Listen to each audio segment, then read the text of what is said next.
Assalamualaikum warahmatullahi wabarakatuh. Selamat siang dan salam sejahtera untuk kita semua.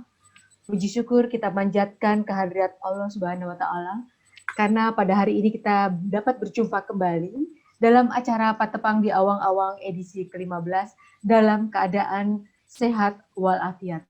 Terima kasih kepada seluruh peserta setia Patepang di Awang-Awang yang selalu mengikuti kegiatan 2 mingguan ini.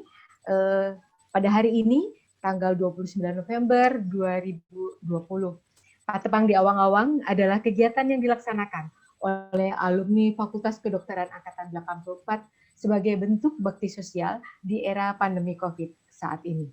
Terima kasih juga kami sampaikan kepada para pembicara yang luar biasa pada siang hari ini, Dr. Chandra Asmuni, spesialis obstetriksi dan ginekologi, dan Dr. Ronald Jonathan, MSc, DTM, NH. Adapun topik kita pada hari ini adalah kanker serviks dan HIV. Mengapa kedua topik ini penting kita angkat untuk tema pada siang hari ini di Patepang di Awang-Awang? Karena kedua penyakit ini belakangan mengancam perempuan. Kanker leher rahim adalah kanker nomor 2 tersering pada wanita dan HIV saat ini banyak menyerang ibu rumah tangga. Tentu kita ingin tahu apa dan bagaimana juga mencegahnya untuk kedua penyakit pada siang hari ini. Pembicara pertama yaitu tentang kanker serviks. Kami persilahkan pembicara pertama kita yaitu Dr. Chandra Asmuni, SPOG. Saya bahkan kurikulum vitae-nya yaitu alumni Fakultas Kedokteran. Beliau adalah alumni Fakultas Kedokteran 4 tahun 1984 sampai dan lulus pada tahun 1990. Beliau menempuh pendidikan Obgyn di FKUI pada tahun 2000. Saat ini beliau bekerja di RSU Bunda Margoda Depok sejak tahun 2005 sampai dengan sekarang. Kepada Dr. Chandra Asmuni, SPOG, waktu dan ruang kami persilahkan untuk presentasi kurang lebih 20 menit. Dan kami mengingatkan untuk para peserta, Bapak Ibu, bila ada pertanyaan untuk menuliskan di kolom chat. Silakan, Dr. Chandra Asmuni, SPOG. Terima kasih kepada moderator Dr. Susi Ratna. Pada hari ini saya akan mencoba membawakan materi seperti yang sudah ditugaskan kepada saya, yaitu kita akan membahas tentang kanker serviks. Di mana kanker serviks ini kalau dari hasil polling kita tadi terlihat sebagian besar sudah mengetahui dan sebagian besar juga mengetahui bahwa kanker serviks ini bisa dicegah, sehingga itu suatu hal yang menggembirakan untuk kita bahwa kanker serviks banyak dipahami dan ingin bisa dicegah. Pada hari ini kita ingin membicarakan serba-serbi tentang kanker serviks, tapi penekanannya lebih cenderung kepada bagaimana supaya kita bersama-sama bisa mencegah kanker serviks itu sendiri. Sebagai pendahuluan bahwa serviks atau leher rahim di masyarakat kita, kadang ada juga yang menyebutnya mulut rahim, itu sama, maksudnya adalah serviks dalam bahasa medisnya. Itu adalah organ kandungan wanita yang berada di atas vagina, ini organ kandungannya, berhubungan dari rahim dengan vagina. Jadi serviks adalah penghubung dari rahim sisi atas dengan vagina di sisi bawahnya. Sedangkan kanker sendiri adalah pertumbuhan sel yang tidak normal, yang tidak terkendali, yang merusak jaringan sekitarnya, dan dapat bersifat mematikan. Kita lihat di organ reproduksi wanita, kita bisa melihat di mana serviks itu sendiri adalah organ di tengah rongga bagian bawah dari wanita, di mana di depannya ada kandung kemih, di belakangnya ada organ pembuangan yaitu usus besar. Organ-organ ini juga nanti akan berpengaruh dengan tempat penyebaran dari kanker serviks yang sudah memasuki stadium lanjut atau istilah metastasis. Apa itu kanker serviks? Kanker serviks benar-benar adalah perubahan sel-sel normal dari organ Sesudah itu dia berubah menjadi lesi prakanker, barulah dia menjadi keganasan. Jadi kita memiliki suatu keuntungan di mana kanker serviks itu memasuki dulu lesi prakanker, baru terjadi keganasan.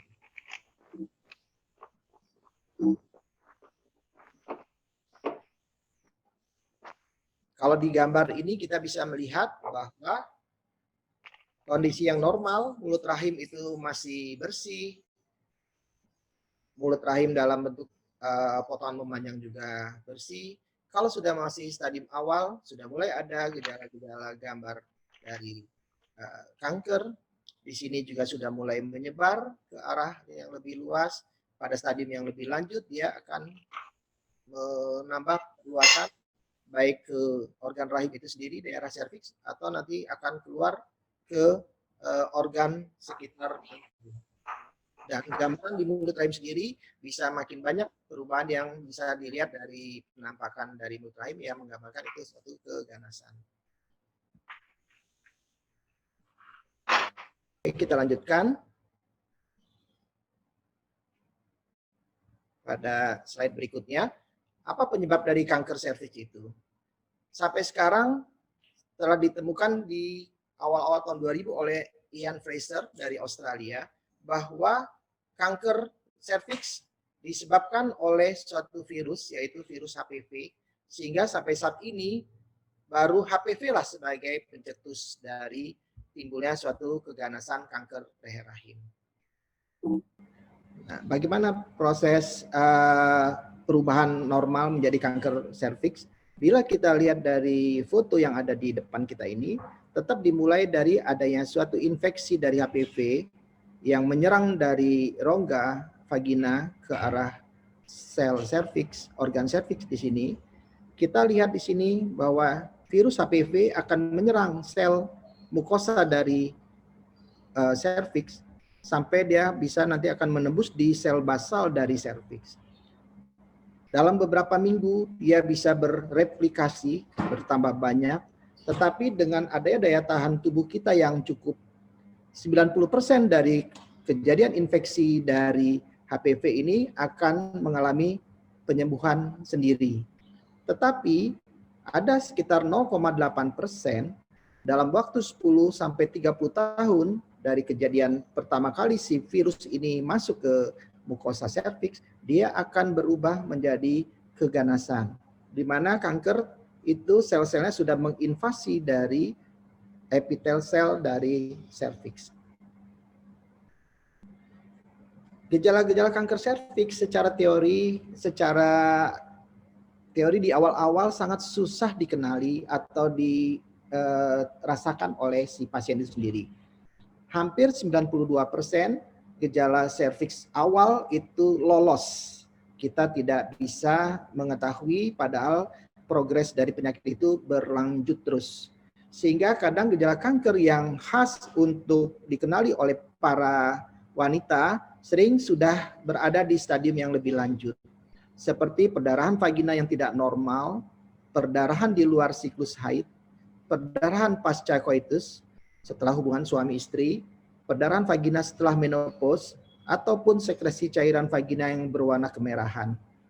Gejala-gejala lain adanya sekresi cairan vagina yang berbau tidak sedap, berbau busuk karena ada jaringan yang mati, sakit punggung, kaki bengkak, ataupun kesulitan buang air, baik buang air kecil ataupun buang air besar. Sayangnya semua ini sudah berada di stadium yang lanjut. Kalau kita lihat adanya perdarahan pasca koitus pun sering itu sudah berada di stadium 1B atau stadium 2. Sehingga kadang pasien-pasien datang ke institusi kesehatan dalam kondisi yang sudah stadium yang sudah sangat tinggi. Oke, kita bahas tentang faktor risiko yang menyebabkan terjadinya kanker. Karena kita mengetahui penyebabnya adalah virus HPV, dan virus HPV itu sendiri boleh dibilang digolongkan sebagai bagian dari penyakit menular seksual.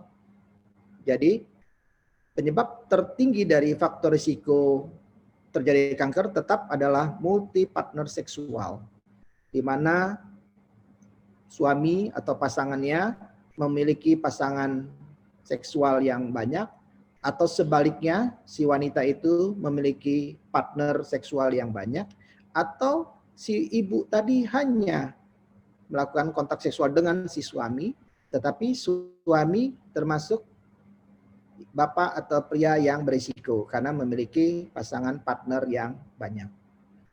Ini tetap sebagai faktor risiko yang paling tinggi dari penyebab terjadinya kanker serviks. Selain itu, menikah muda, ini masih banyak budaya di daerah kita, di mana sel-sel serviks itu belum matang, sehingga akan mudah terjadi perlukaan pada saat melakukan konteks seksual, dan itu akan memudahkan virus HPV itu masuk. Merokok, itu sudah banyak diteliti bahwa merokok akan mempermudah timbulnya kanker, terutama tipe yang squamosa, karena dia menyebabkan radikal bebas. Faktor genetik keluarga ada, walaupun itu sebagai pelengkap, tetap harus adanya infeksi HPV yang masuk ke dalam serviks wanita itu sendiri. Dan daya tahan tubuh menurun tentunya akan membuat tubuh tidak bisa melakukan perlawanan terhadap virus HPV. Sehingga yang 90% tadi bisa sembuh sendiri, pada kasus-kasus orang-orang yang mempunyai daya tahan tubuh yang menurun, tentunya virus tadi akan menjadi lebih mudah masuk ke dalam mukosa serviks. Contoh daya tahan tubuh menurun seperti HIV ataupun kelainan ginjal kronis. Nanti tentang HIV akan kita bahas di pembicaraan kedua. Berapa angka kejadian kanker serviks di antara kanker lain pada wanita? Kalau kita lihat gambar di samping ini di diagram pie, kita melihat bahwa kanker serviks masih berada nomor 2 dari kanker payudara. Dulu kanker serviks adalah kanker yang tertinggi pada wanita. Dengan mulai rajinnya melakukan screening, apalagi sekarang sudah adanya vaksinasi, justru kita berharap kanker serviks ini akan lebih turun lagi rankingnya, sehingga kalau bisa keluar dari 10 besar penyebab kanker pada wanita. Hal itu sudah terjadi di negara maju, di mana kanker serviks tidak lagi masuk ke dalam 10 besar kanker pada wanita. Karena adanya suatu pemeriksaan screening yang masif dan dilakukannya vaksin yang signifikan hampir kepada seluruh penduduk negara tersebut. Berapa angka kematian kanker serviks di Indonesia? Sebenarnya angkanya macam-macam. Ada yang menyatakan kejadian itu hampir 4.000, 5.000 per tahun, tapi sebagian besar menyatakan angka kejadian kanker itu sekitar 40 kasus baru per hari. Dan sayangnya 20 kasus meninggal dunia dalam satu hari. Jadi kalau kita lihat angka kanker pada wanita Indonesia adalah angka kematiannya yang sangat tinggi, yaitu 55%. Hal ini kemungkinan besar karena stadium lanjut pada saat berkunjung ke institusi kesehatan. Kalau kita lihat stadium kanker, tentunya keuntungan dari kanker serviks ini, kita dari sel normal tidak langsung berlanjut ke sel kanker sendiri, tapi kita akan memasuki suatu fase prakanker. Di sini kalaulah ini bisa kita tangkap atau kita dapat datanya, tentunya akan bisa melakukan pengobatan dengan angka kesembuhan yang bisa 100%. Prakanker di mana CIN1, cervical intraepithelial neoplasia 1, kalau lihat di gambar ini, perubahan yang tidak normal hanya mencakup sepertiga dari ketebalan yang menutupi serviks. Kita lihat di sini, sel basalnya masih rapi, tetapi sel-sel sudah mulai ada berantakannya. CIN2 sudah lebih meningkat, kita sebut ini prakanker sedang. Dia mencakup 2/3 dari ketebalan serviks. Kalau kita lihat di sini, dia sudah 2/3. Sel basalnya pun sudah mulai banyak yang berubah. CIN3 atau lesi prakanker yang berat, ketebalan serviks sudah tercakup seluruhnya. CIN3 kita lihat basal selnya pun sudah mulai rusak. Dan bila dia sudah bisa menembus ke sel basal ini berikutnya, maka inilah yang kita sebut kanker. Baik itu mulai dari stadium 0 sampai ke stadium berikutnya. Stadium kanker biasa dimulai dari stadium 0 atau istilah lainnya in situ, di mana sel itu masih berada di dalam serviks itu sendiri. Kanker stadium 1, sel kanker telah menerobos ke jaringan sukutan. Stadium 2, dia sudah menyebar ke rahim dan kadang sudah mulai turun ke sepertiga atas vagina. Stadium 3, kanker sudah mulai menyebar ke area panggul dan sampai turun sampai ke ujung dari vagina dan sudah mulai keluar ke rongga panggul.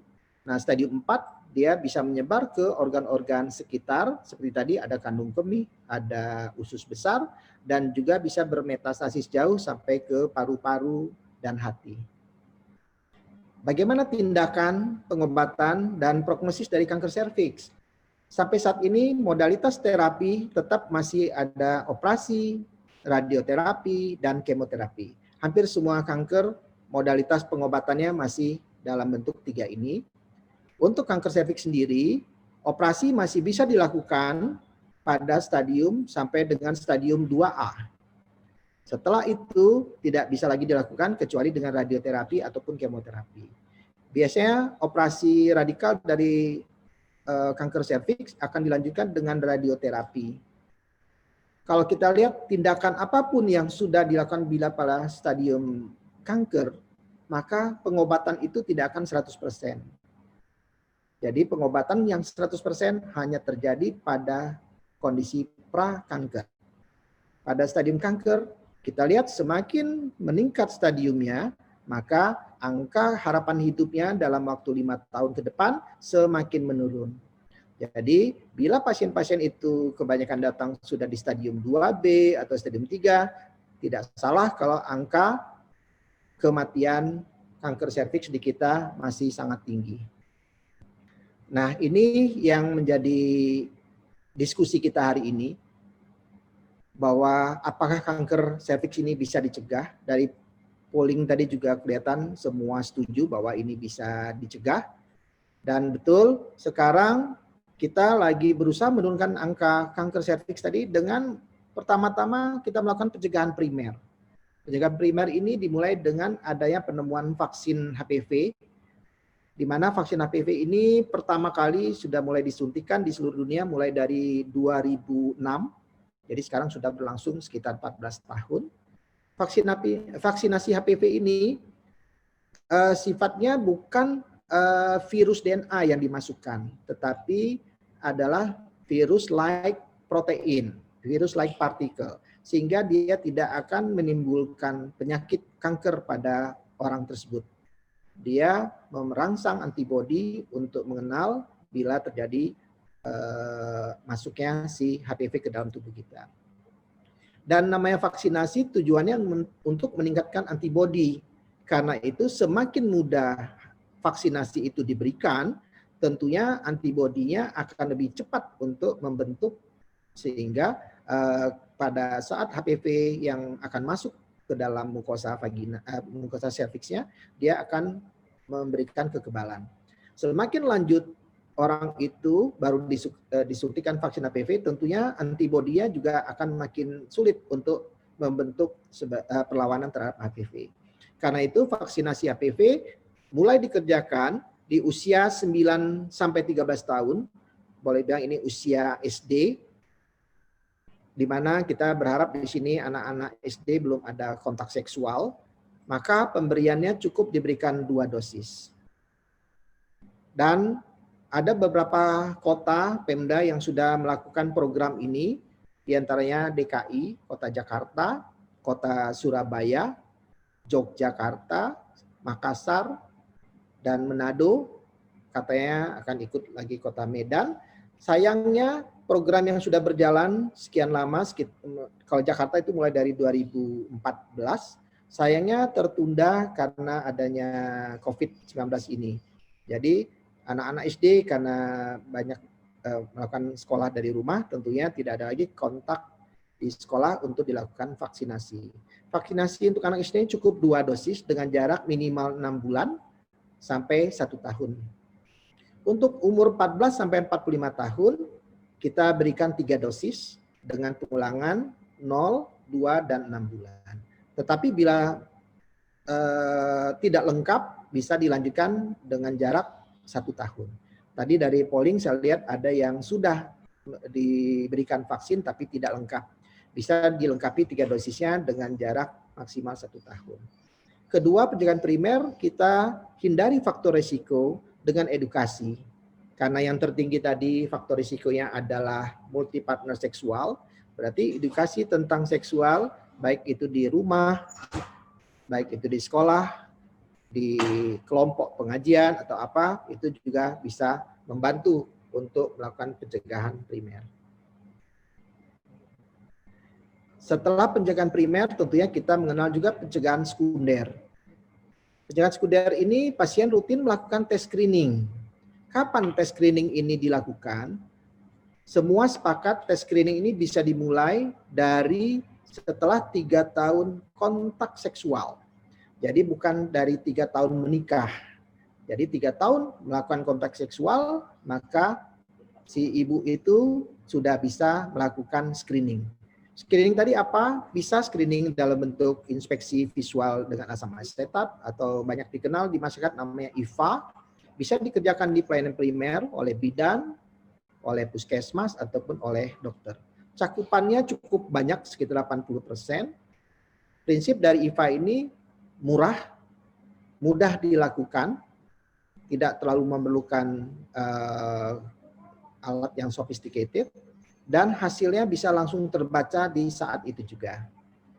Kedua, kita melakukan tes screening yang lebih canggih ataupun lebih tinggi sensitivitasnya dengan pemeriksaan pap smear. Hanya satu, harganya pasti lebih mahal. Kedua, memerlukan adanya dokter ahli patologi anatomi untuk membaca hasil pap smear itu sendiri. Selain itu tidak bisa dilakukan pada saat hari itu juga. Kadang 1 minggu baru hasilnya bisa keluar. Nah, screening yang terakhir yang sekarang paling banyak disarankan, sayangnya harganya cukup mahal, yaitu pemeriksaan hybrid capture dan genomic DNA dari HPV. Ini sama seperti pap smear, hanya dengan penyediaan pap smear yang basah, jadi liquid based cytology istilahnya. Dengan tim prep kita bisa menambah pemeriksaan apakah hasil pap smear kita itu juga mengandung HPV dan HPV itu tipe yang mana. Jadi pencegahan tersier prinsipnya adalah terapi sedini mungkin. Di sini kita mengingatkan bahwa bila sudah terdiagnosa kanker, jangan menunda lagi, segera ke institusi kesehatan. Segeralah pergi ke dokter untuk berdiskusi bagaimana penata laksanaan terapi selanjutnya. Tentunya kita berharap Center Pelayanan Terpadu untuk tindakan bedah, radioterapi, dan kemoterapi makin bisa mencapai di seluruh tanah air kita. Karena sekarang banyak sekali kalau terjadi kanker harus dikirim ke Pulau Jawa, kota besar, karena center-center di lapangan belum siap. Itu materi yang saya sampaikan, Dr. Susi, sebagai take home message. Seperti kita ketahui bahwa kanker serviks ini masih kanker yang terbanyak pada populasi wanita di Indonesia dengan angka kematian yang tinggi. Kalau kita lihat di negara maju justru mereka makin turun dan angka kematiannya pun masih makin rendah. Kita berharap kita pun nanti akan mencapai ke titik yang sama. Kanker serviks betul, semuanya seperti polling tadi dapat dicegah. Dapat dicegah tadi dengan kita menghindari faktor risiko, kita melakukan vaksinasi sesegera mungkin. Mudah-mudahan semakin banyak Pemda yang bisa menggratiskan vaksin untuk anak-anak SD, sehingga sedini mungkin kita sudah memacu imunitas mereka untuk mencegah terjadi HPV, sehingga dengan sendirinya kejadian kanker serviks akan menurun dengan sendirinya. Untuk yang sudah melakukan kontak seksual disarankan untuk screening tes yang teratur, dan bila telah terkena kanker serviks sebaiknya terapilah sedini mungkin ke institusi kesehatan yang dituju. Mungkin demikian. materi yang saya sampaikan, atas perhatiannya semua. Terima kasih. Kepada Dr. Susi saya kembalikan. Assalamualaikum warahmatullahi wabarakatuh. Waalaikumsalam. Terima kasih kepada Dr. Chandra Asmuni atas presentasinya yang luar biasa bagus. Pengetahuan buat kita semakin bertambah mengenai kanker serviks ini. Nanti bila ada Bapak Ibu ada pertanyaan, akan ditanyakan kepada Dr. Semi pada sesi tanya jawab